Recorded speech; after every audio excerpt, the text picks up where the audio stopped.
Well, welcome everybody. My name is Felipe Witchker. I'm the Executive Director and Founder here at the Community Purchasing Alliance Cooperative.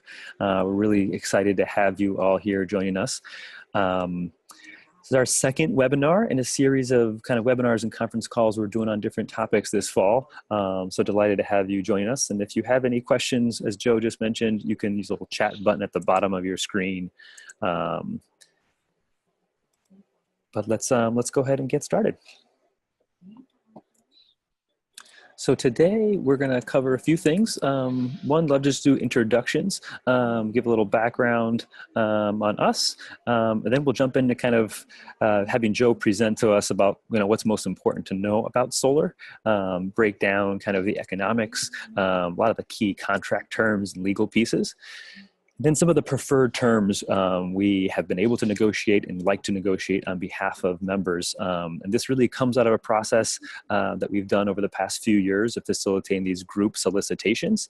And from that, we've worked with several different different firms that have been very generous with their time in helping us understand how do we get the most out of the really exciting opportunity that solar presents, especially in the District of Columbia, but also throughout the country right now.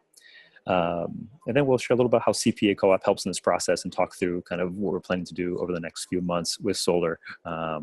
So thanks everybody for joining.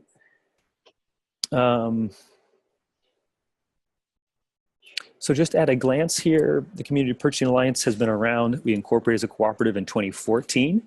And over the past 3 years, we've been able to help members save more than 2.9 million in cost savings. This is primarily on utilities, service contracts like janitorial, security, HVAC, landscaping, snow removal, those kinds of service contracts, as well as trash hauling, copier leasing, things like that.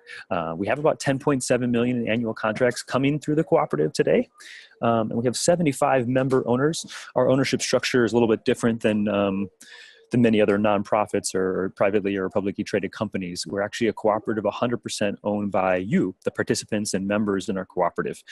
We don't require membership, but we definitely encourage it. And usually the way it works is if you're participating in our programs and you find value, we ask you to reinvest part of the savings to make an equity contribution and become a member owner. But it's not required, purely optional. But we've had 75 member owners make equity investments in our cooperative over the past 3 years. This quote from an operations leader at a charter school here in DC just kind of helps capture how it's partly about the projects and procurement work we do, but it's also about the collaboration between peers and really trying to drive just that kind of spirit that comes with a cooperative like this. And so we've helped KIP on different projects from solar to print management, but also we become a go-to forum to collaborate with peers. And we have like monthly charter school meetings. We have regular meetings for religious and other nonprofit leaders. And I feel like those in-person gatherings are something we're trying to replicate with these kind of monthly webinars. And so we'll dedicate the second half of today's webinar and call to your questions and really going back and forth on that front.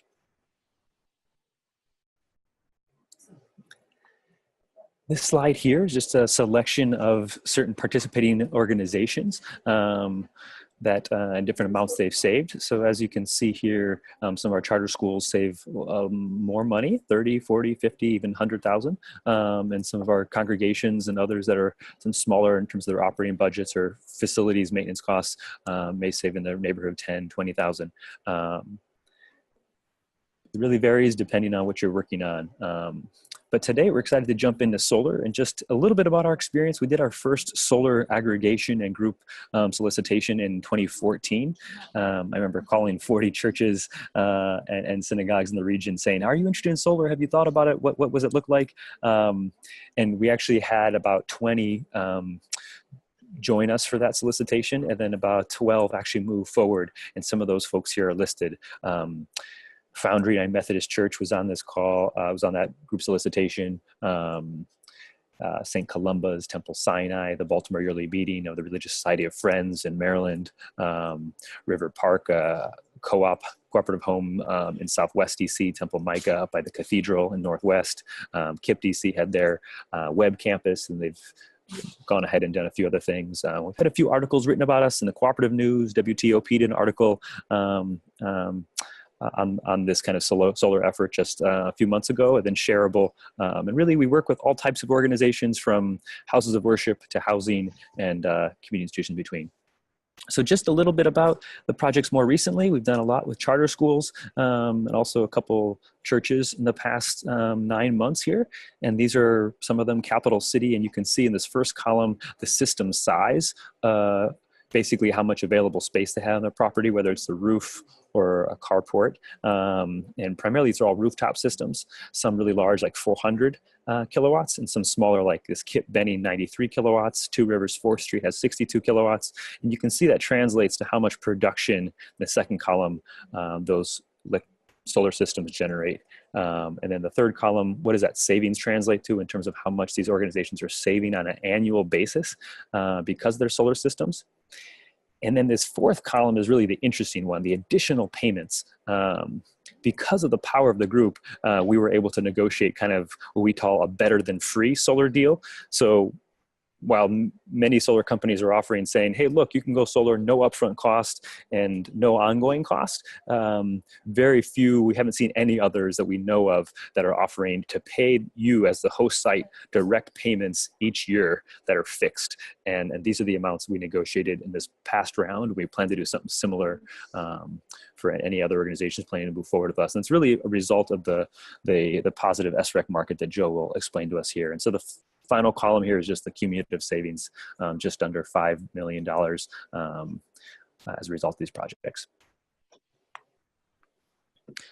So I'll turn it over to Joe Naroditsky here, who's our really director here of solar programs and really helping drive a lot of our work in this area. And Joe, I guess just to get started, what are the most important things people listening today should take away from this call? Thanks, Felipe, and thanks for everybody to join us today. Looking forward to dive into some of the detail here. Felipe and I thought long and hard about the three things that we really wanted everybody to know coming away from this webinar and just understanding the solar market in DC. And the first thing that I think is really important is that there is a law in DC that requires PEPCO and all of the third-party electric suppliers to purchase a certain amount of solar energy every year.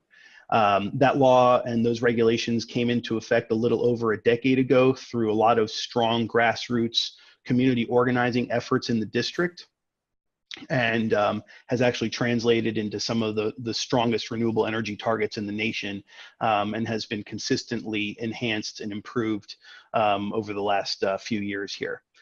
The second piece is the way that these electricity suppliers comply with that law, and that's by purchasing SRECs, or solar renewable energy credits. I'm sure a lot of you have heard that term, and really it's the SRECs that create a tremendous amount of demand and financial value for these solar deals, and in a lot of ways it's what drives the economics and the offers that we're seeing. And I think third and most important is understanding that you all have options. The space for solar panels in DC is actually really scarce. Geographically, it's a limited area. There aren't that many large buildings with large flat roofs or open spaces. So any building is actually a very desirable asset that solar companies want to take advantage of and help you take advantage of: your rooftops, your parking lots, your open spaces. And so we want to make sure that you get as much of that value as possible to put it toward your social impact mission. That's super helpful, Joe. So maybe just share a little bit more about like the economics and why you said this is a really good financial deal and solar companies are very interested in this. Yeah, tell us a little more about the numbers here. Yeah, so before we dive into some of these regulations, I think we wanted to give a sense broadly of how these regulations impact the project economics. So we just want to take a quick glance here at some average sample system sizes and give you a sense of the total cost and then the total value of what's involved in these projects, to give you a sense of what we mean when we say value. You can see that over a 15-year term, a solar project will bring between 2 to 3 times back in revenue, 2 to 3 times what it costs. So the revenue and the value comes from federal tax credits, energy savings, and the cash from the DC solar incentives. And so you can see here the example we have circled that 100 kW or 100 kilowatt system that costs about $300,000 to install. And that's actually kind of a conservative high estimate. That's going to bring back over $800,000 in value over 15 years. And just to be clear, Joe, that doesn't even include the federal investment tax credit. This is just kind of the electric savings and the SREC revenue using conservative assumptions for SREC. So that's right. Fascinating. How much money coming back? Wow. That's right. Yep. So you mentioned the law that creates the demand for the credits and the economics here. Walk us through a little bit of what the law is like here in DC. Sure, and I know we have some Virginia and Maryland folks listening in here, and we hope that inspires action. But really, a lot of this is all focused on what's currently going on in DC. And so the first and probably one of the most important pieces is this renewable portfolio standard. That is the law that requires electricity suppliers to purchase 50% renewable energy by 2032. DC is actually one of 22 other states in the country that have this kind of regulation. And DC's is actually one of the oldest and the strongest in the country. As I was mentioning before, it's actually been in effect for about 12 years, has been regularly reviewed by the city council and strengthened over time, meaning the targets have been increased. And again, that really came from a tremendous level of grassroots community organizing from groups like DC Sun, DC Solar United Neighborhoods, and others who have thousands on their listserv and regularly turn out hundreds of people to DC council meetings to really advocate for strong renewable energy goals.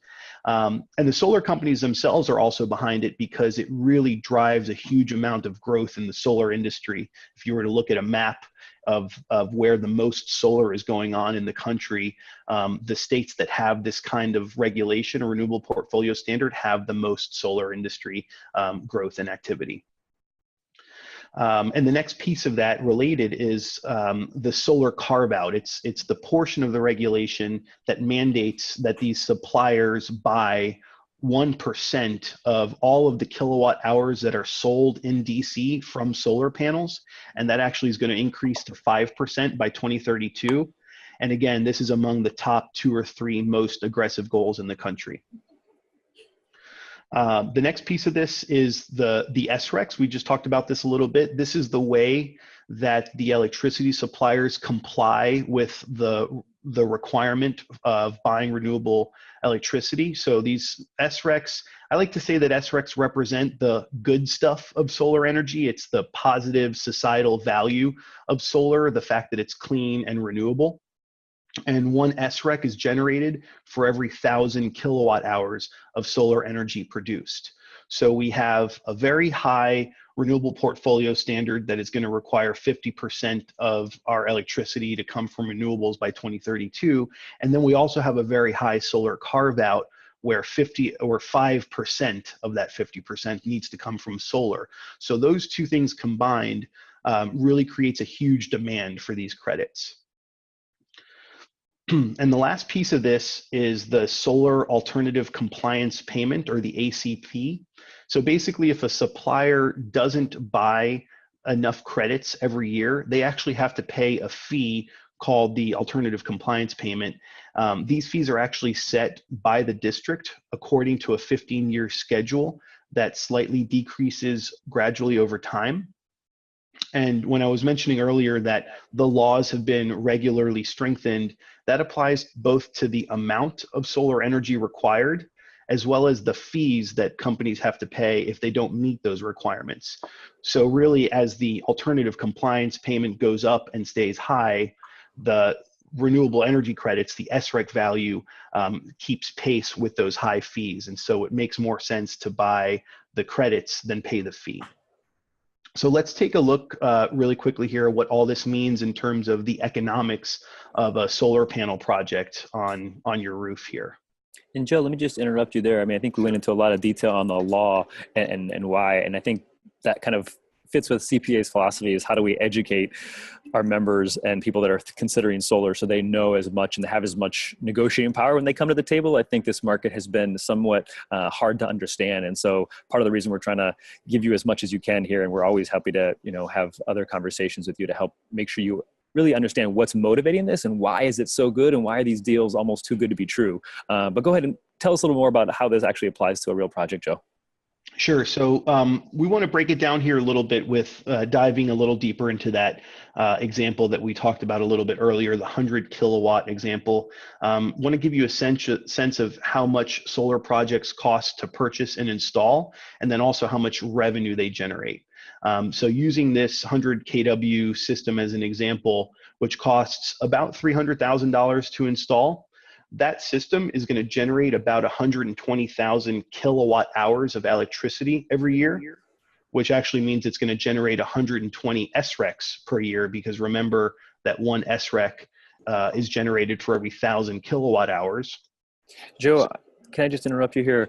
One thing just for folks who are listening and trying to make sense of what a 100 kilowatt system means.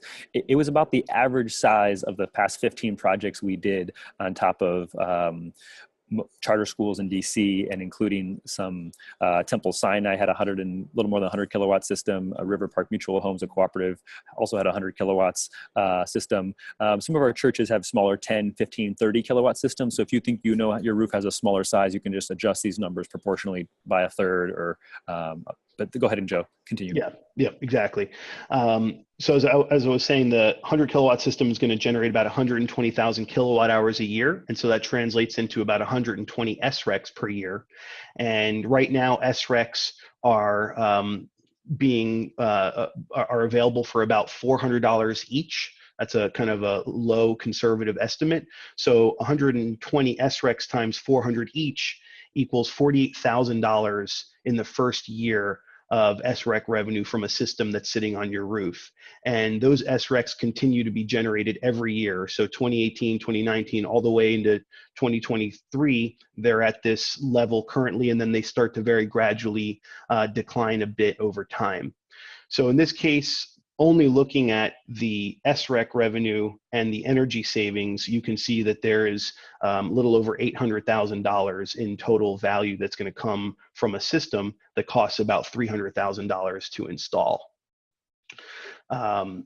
So this is really, when you put it all together, why a lot of these solar offers usually involve the solar company owning the system and selling the power back to you.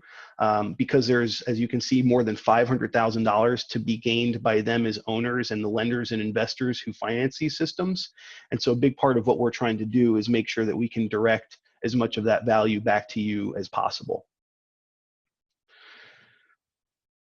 So I want to just dive a little bit more into the economics to show how what we just discussed translates into the actual deals and offers that we are seeing.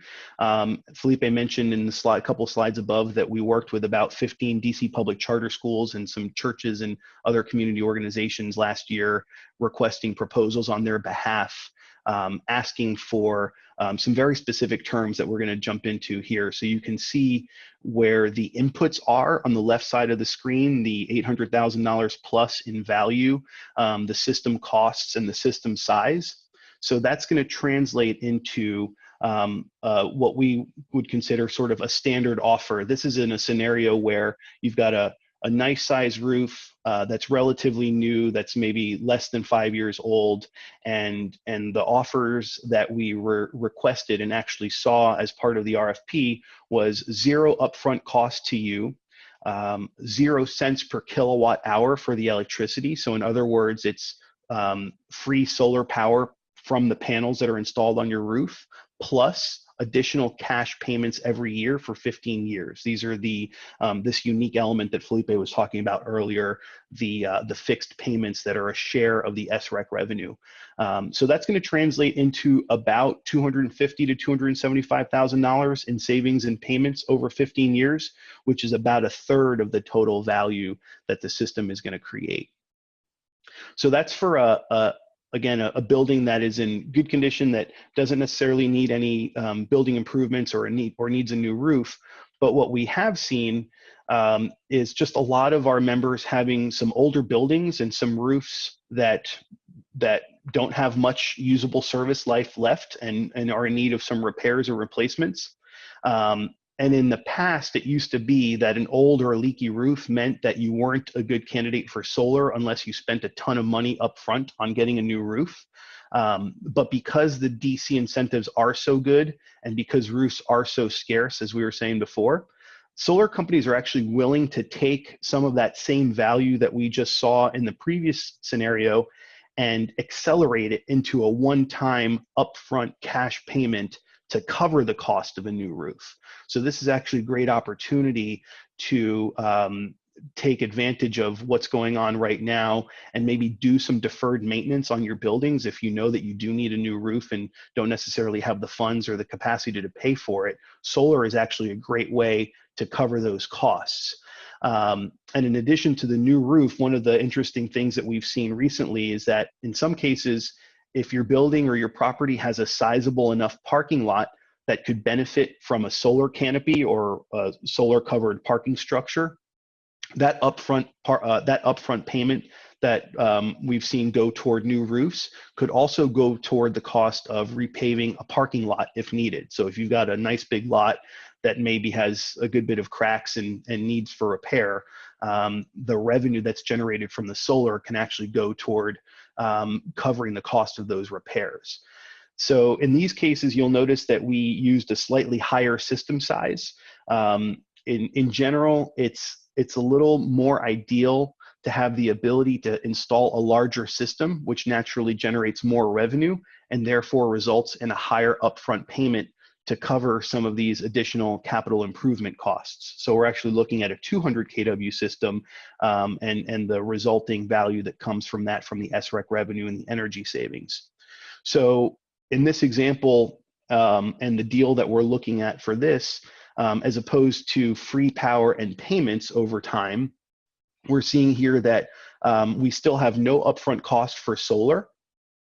And instead of free power and payments over 15 years, we have a discounted PPA rate and a large one-time upfront payment. So this takes the same value that we just saw in the previous example and it accelerates it into the first year. And so there's a slightly different economic structure going on here because of the time value of money and the solar company needing to come up with more cash up front. So it actually makes the project a little bit more expensive. So there's just a slightly reduced amount of SREC revenue, but still enough to cover the costs of replacing a roof or doing some other capital improvements on your buildings. And so what ends up happening is you're able to get solar at no upfront cost, cover the cost of a new roof, and have the solar company manage that entire process by bringing in a roofer or an asphalt company in the case of redoing a parking lot. And that removes a lot of the hassle of project management work that you would normally have to do on your own, because then the solar company essentially manages them as a subcontractor as part of the project. I'm going to jump in here to some of the preferred contract terms. Felipe, you mentioned this a little bit earlier, and I think one of the great things that comes from working as a group together is understanding some of the shared interests and concerns that different organizations have when they enter into these different agreements. Yeah, Joe. Yeah. Before you jump into the terms here, just for everyone's benefit, we'll be turning to kind of a live Q&A and discussion here in just a few minutes. This is really kind of a last couple slides that Joe's going to go through. And I think part of what we're hoping to tee up with this conversation is as we've gone through these contracts, what we end up doing is spending the vast majority of our time with your different organizational boards is going through the contracts and really trying to make sure as much is clearly specified and you're thinking through all the different parts of the agreement, understanding those parts of the agreement. So this is, we're helping you try to negotiate like a solar pro, as Joe has put it. And I think these contract terms we're reviewing here are really the crux of what we've learned and feel is most helpful to share. But please start generating questions. Grant, I really appreciate the question you just shared in the chat here, and others can feel free to type those in now, or we'll be turning to you as a group in just a couple minutes.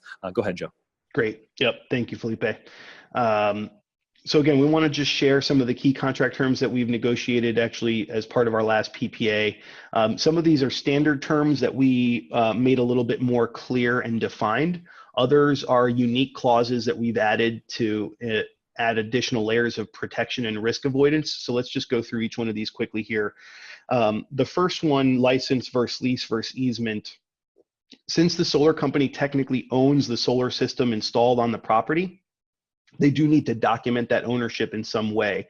And the way that we did that with this last RFP was by getting what's called a grant of license. And this license is essentially what allows the solar company to have access to the system. It's kind of the least restrictive way to document the ownership for the solar company. When I say least restrictive, it sort of triggers less consent requirements if you're a local organization that's governed by a broader regional or national body, or have a landlord or lenders that are involved. This grant of license is more likely to be accepted by the solar company if you're a larger organization, such as a school. Sometimes for smaller organizations, such as churches or synagogues, the solar company usually requires a lease or an easement, which offers them a little more protection. Again, this is just to indicate the solar company's right to access the system to install, maintain, and operate. And it also is intended to sort of separate the solar system from the building or the real property itself, just in the event that the organization dissolves or if the building is sold. This just ensures that the solar system is not sold along with it, and that the solar company retains its rights to the panels themselves. And while this seems a little complicated and tricky, what we've done is really work with our organizations to understand some of the specific needs they have when entering into agreements and crafting language that's agreeable to both the organization and the solar company. The next point is an interesting one, the change in law provision. This really comes into play in a scenario where it's a free PPA, where there is no cost for the solar electricity, in which a majority of the revenue for the solar company is coming from the SRECs. And so this is something that generally protects the solar company from losing their expected revenue in the event that the SREC values sort of suddenly or dramatically drop.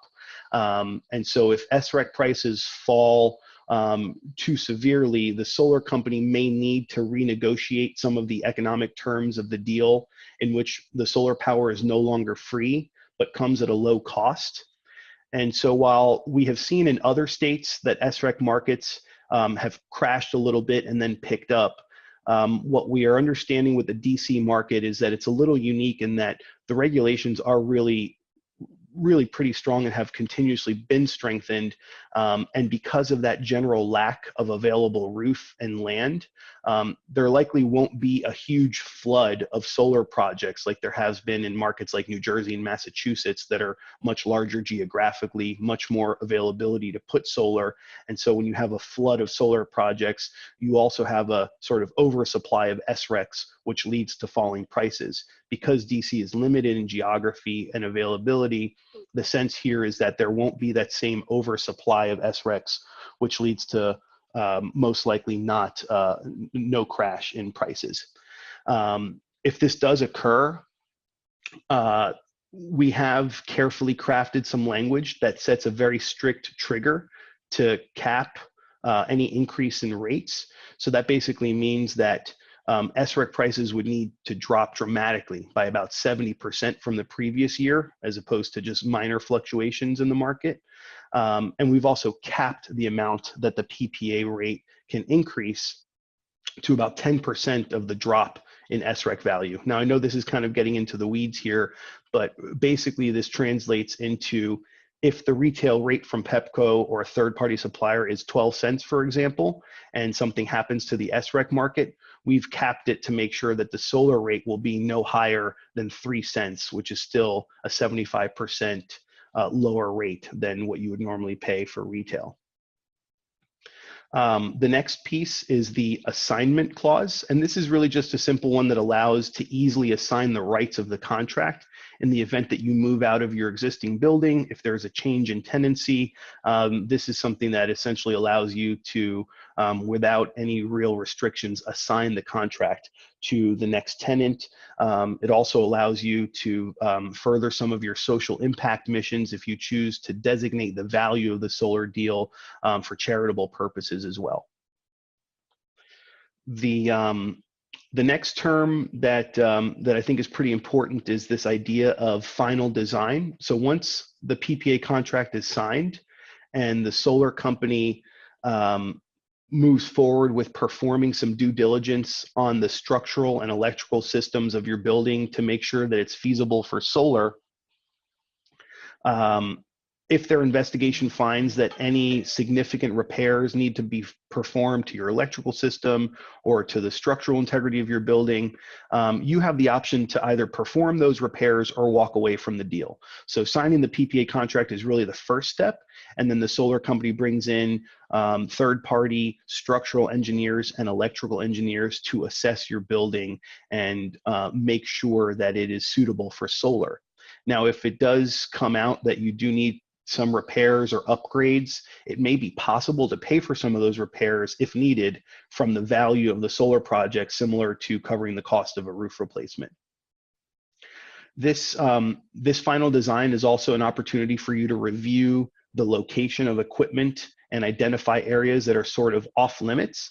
So this is actually getting to one of Grant's questions. For example, if you don't want anything that's public facing, in other words, if you don't want conduit running down the front of your building or equipment being public facing for aesthetic purposes, or if you have future plans to add HVAC equipment or air conditioning equipment to your rooftop, that's your opportunity to sort of identify the areas that you want to restrict or not have solar included.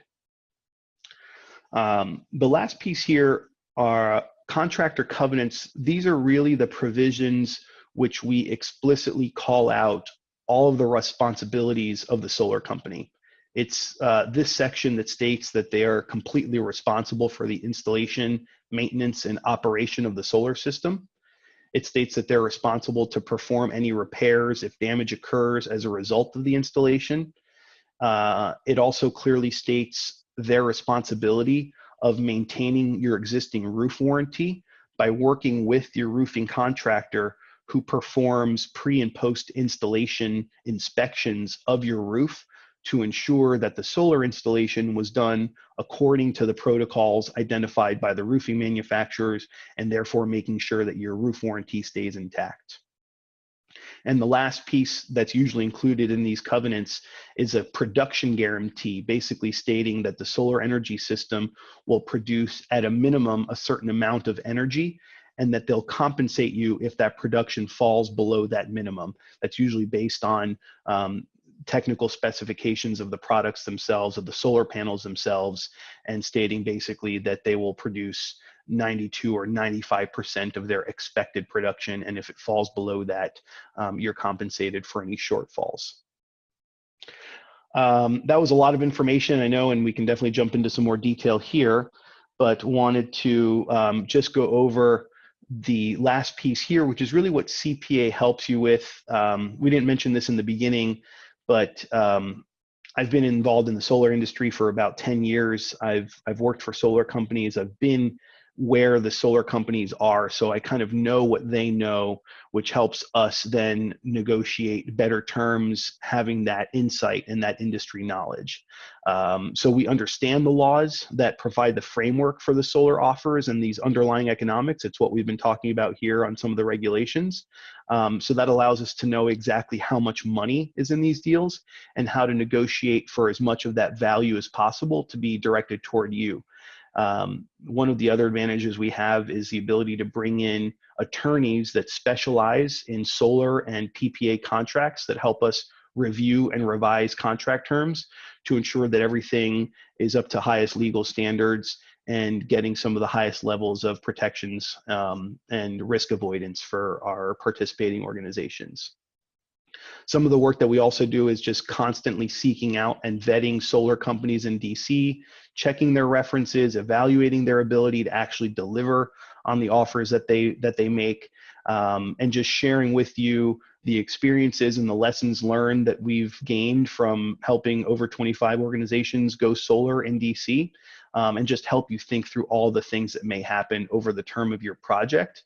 And then beyond that, once you do move forward with a project, really acting as an owner's representative and owner's rep to make sure that the installation process goes smoothly, making sure that the installer is held accountable and helping you with any issues or questions you may have. So this is just the last slide here, quick recap of our process and summarizing a little bit of what we've already talked about, giving you a sense of our role here is really just being your advisor and consultant at every step of the way, understanding what your interests and needs are and helping the solar company understand that. And then big picture, it's the aggregation that Felipe was talking about before, bringing groups together like the folks that are on this call today to conduct competitive bid processes and requests for proposal, get better offers by virtue of the group buying power, and then evaluate those bids to help you make a decision and move forward. Great. And that's it for us here on the slides. And I'd love to turn it over to some questions here. I see that we've got some great questions already in the chat window. Felipe, Joe, do you want to take over on some of the questions here? Yeah, is there a way we can unmute everybody? Yep. So everybody, you're now unmuted. So I'd love just to do quick introductions. We got about 10 folks on the call. Just do brief introductions. Diane, are you on the call? Introduce yourself and your organization and where you're at in the process. Yeah, this is Diane, excuse me, Diane Stewart with the National Presbyterian Church. We're exploring different possibilities as we get ready to start a major capital campaign in the next year or so. So that's where we are. We're basically in planning. Fantastic. And you have quite a large campus there, and so quite a lot of opportunities both on the church, the school, and your parking lot. So great to have you on, Diane. Thank you. I'll go now to Paul Hazen. You want to introduce where you're at, Paul, if you're able? Realize maybe you're muted there, Paul. Great. Why don't we go to Bob Hall? Hi, this is Bob Hall. I'm the Vice President of the Board of Directors of Capital Park 4 Condominium in Southwest. And we've looked at solar roof-mounted solar in the past, hoping that we would get some bids that included upfront payments for new roofs, because we have quite a few old roofs that really are not attractive for solar panels at the current time. But we also are very, very interested in the possibility of solar canopies for our parking lots. We have enormous surface parking lots, and we've seen the new solar canopies that have been installed in Southwest by Channel Square, and we're pretty excited about it. And we really want to go that route if we can't go the roof route. So we are more than interested. We're committed to figuring out how to make this work.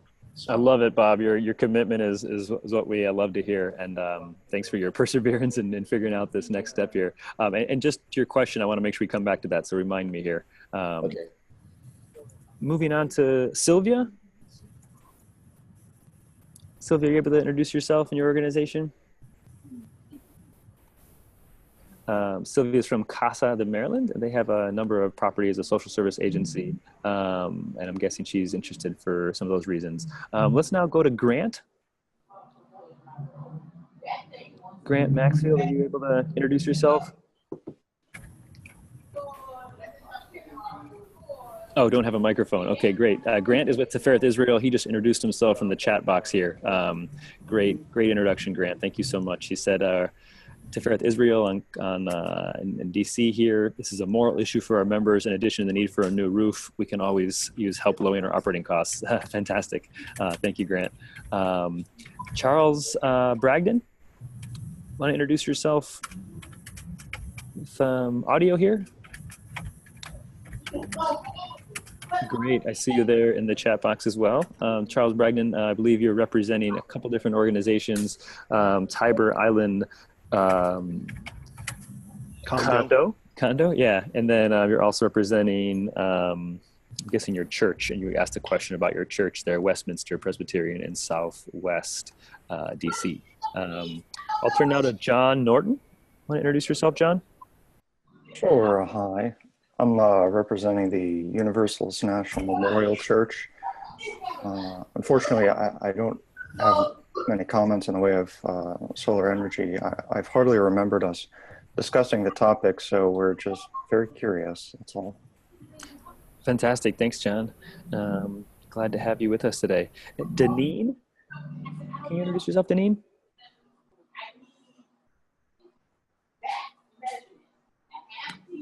Deneen Langley. Well, glad to have you joining us as well, Deneen. And if you want to pipe up with a question, that'd be great as well. Well, thank you. I think we have a few questions that came up in the chat, and maybe we can start with those, Joe, unless you had other items. Nope, this is good. Let's start from the top here with Grant Maxfield's question. Grant asks, we may need to add a large HVAC unit to our roof in the next few years. Do you have any experience with contracts that either move the panels temporarily for work and or would put panels in the spot now, but then removes them when an HVAC unit or other thing needs to be added? That's a great question, Grant. This actually gets back to the point I was bringing up about final design and looking at the final design. If you are anticipating permanently adding rooftop equipment in the near future, ideally you would be able to identify where that would go, and that would be sort of an area where no panels would be installed because that would then be taken up by some equipment. You ask about temporary removal and for repairs. I think there's if there's ever repair needed to be made to a spot underneath a panel, there definitely allows for temporary removal of those panels for some quick repairs to be made. But in the case of permanent equipment, you generally want to just identify that, and then you wouldn't want to have panels there because the solar company sort of counts on a certain amount of revenue coming from a certain amount of panels, and a reduction in that would better to sort of account for that ahead of time and just not install in that area, basically. If it's one other piece, if it's too far down the road, Grant, if it's like 5 to 10 years down the road, you can negotiate a temporary removal of some panels if that's helpful. So that's another option. A little more costly, a little more uncertainty up front, but we have negotiated that kind of provision in the past for this kind of situation. Yeah, Joe, why don't you take us to the next question? Next question I have is from Charles Bragdon. Our DC church will soon start a redevelopment project that involves demolition of existing buildings and replacement with new ones. I'm pushing the design team to consider solar. How early should we get the CPA involved in the process? I would say as soon as possible. I think it's always good to know as much as you can about solar, especially when you're thinking about designing or remodeling existing buildings and facilities.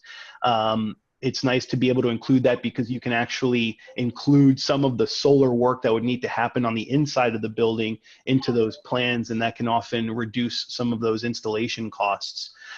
So Charles, we'd be happy to talk with you a little bit more directly about what some of those future plans involve in terms of demolition and rebuilding, what those buildings might look like, looking at maybe some roof plans or helping you think about what the roof plans could look like to incorporate solar, and then sort of guide the process from there. And just to add to that, Joe, you were involved with Rocket Ship, had a new school they were building, and you got involved with the architect pretty early on, just to be clear. And as long as you, as the customer who's hiring the design professionals at the church, Charles, you can kind of give them guidance that you'd like to incorporate solar ready structurally, and then green roof, and integrate, a lot of stormwater management considerations also for rooftops these days. So those are two pieces that help think about together. Great. Next question, Joe. Going back to Bob Hall, has the market changed in the last year in a way that would enhance the possibility that we would get bids that include an upfront payment for new roofs or parking lot repaving? We had hoped for such bids last year, but did not receive any. It's a good question, Bob. The economics and the market hasn't necessarily changed. I think it's our awareness of the ability to actually cover the cost of roof replacements and some other building enhancements that's, I think, been we've become more aware of that in the last few months, in part because some of the folks that we've worked with ultimately kind of needed that further down the road without realizing it right up front.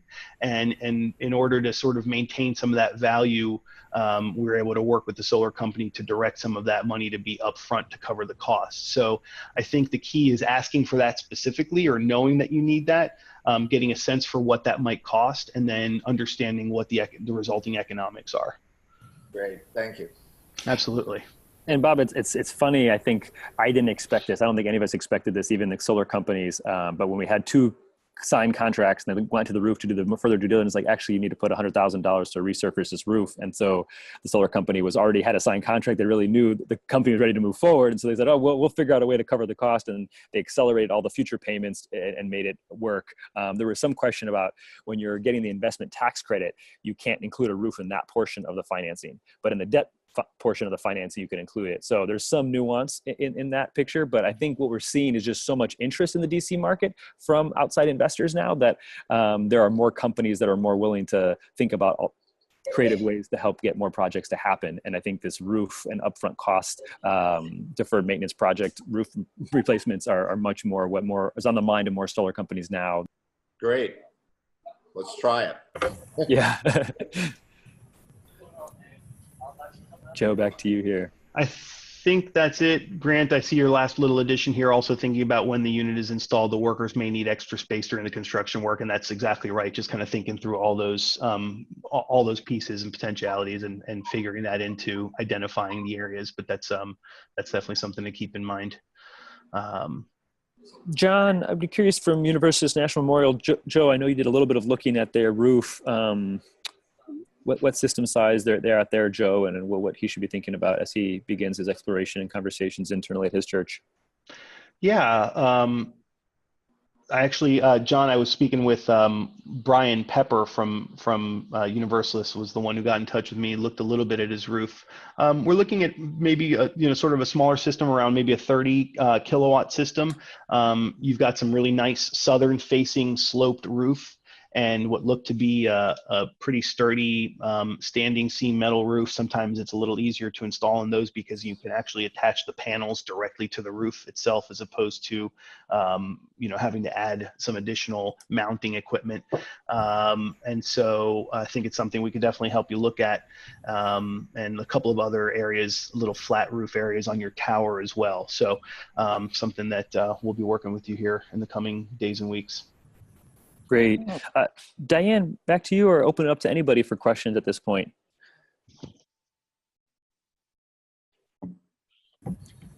Go ahead, Diane.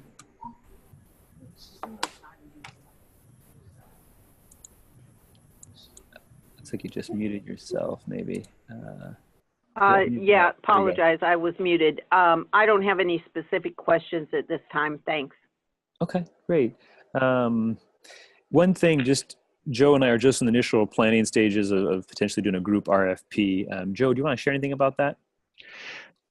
Yeah, I think actually this is, part of our goal here with hosting these webinars and letting folks know about some of the details is bringing together a large group as we did last year. What we've realized is that we can get to, I think, some really good economies of scale when we've got, something in the neighborhood of 10 to 15 organizations that are participating. And the recent work that we've been doing on outreach has made us aware that there are about, that many folks that are interested with different kinds of situations and properties, combinations of churches and synagogues, condos, community organizations, and schools. And so what we're really hoping to do is speak with each one of you individually after this, get a little more sense of what level of interest, what you've looked at, what your goals are, and ask you if you're interested in participating in this group coming together. Felipe and I are thinking that we'd like to get a sense for who's interested over the next couple of weeks and really issue a request for proposals on behalf of a larger group sometime in the beginning of November, with the hope of getting some proposals back evaluated most likely by the end of this year. And that looks like Grant, you just asked that question. So just reiterating, getting a sense of who's interested in the next 2 to 3 weeks or so, identifying the group of vendors that will be participating in that same time period, getting proposals back by sometime in early to mid-December, and then taking a couple of weeks to synthesize and evaluate the proposals that we get, and then working with you on some next steps in decision making. Yeah, and the main benefit we see is just having the solar companies sometimes like a whole pipeline of projects and say, oh, wow, if we got all these projects, that would help our financing. Who doesn't want to finance individual projects? They want to finance a large group of projects, or at least a larger amount. They don't want to put a $1 million investment. They want to put a 10 or 20 or $100 million investment. And so it helps the financing for the solar companies to have a larger group. So there's multiple ways that this is useful from the vendor side, and then also from your side, just building a community amongst each other. We'll probably be doing a couple group meetings over the next couple months in person, just for you to get to meet each other better and share questions. We find it's most helpful to bring a couple board members or trustees or whoever the key decision makers are at your respective organizations together and have them just meet peers that are asking the same questions. And that's what has been most fruitful in previous group processes that the cooperative has facilitated, is just meeting each other. So Grant and Bob and John and Charles, and there are a dozen other schools and churches that are not on the call here that I think we'll plan to convene, and we'd love all you to get to meet each other in person. So keep a lookout for that. And I think that'll definitely be one useful piece of things. And then the timeline wise, even Diane, if you're a little bit later down the road in terms of when National Presbyterian will be ready, that's okay. Just by having you as part of the group, we can let people know there are certain people that are ready to move very quickly and others that are still taking their time for consideration. But just it really helps you have a very concrete set of financials and numbers to present on what the economics might bear. And then there'll probably be some time bound, like offers we might get over the next 3 to 5 months will probably be good for another few months, but not indefinitely. And so that'll probably be also part of this. Any final questions that has raised for anybody? Otherwise, we'll wrap up here in the next minute or two. Thank you very much. Yeah, great, Bob. And maybe just a quick evaluation. Anything that could have been more helpful for this call or webinar if we were doing another one of these? Diane, Bob, John, Charles, was this useful to you? Any questions or reactions or evaluation for us as we learn how to do this better in the future? No, it was great. It just took me a few minutes to figure out this particular format for conference, for webinars, but now I've got it, and it was fine, I agree. We're all kind of in that same boat. I appreciate you trying the new platform here. Hopefully it's a platform that works and we can use more consistently. Yeah. Diane, any feedback for us on this one? No, it was interesting. You provided some specifics that were very useful. So we definitely would like to look at getting some potential proposals. Great. And does this group process make sense for you? I mean, we can include you in the group solicitation, and then we'll get individual proposals for your projects, and you can tell us what parameters you want to set around that. Yeah, I think it probably could. We can talk about it offline. Great. Grant, Charles, Deneen, John, Sylvia, anybody else want to share any feedback for us? Well, this was helpful. Thank you. Great. Great. Well, thanks everybody. Really appreciate it. Hope you have a great rest of your day today, and we'll be in touch with more details. Thank you so much. Thank you. Bye-bye. Thanks, everyone. Thank you. Bye-bye. Thank you.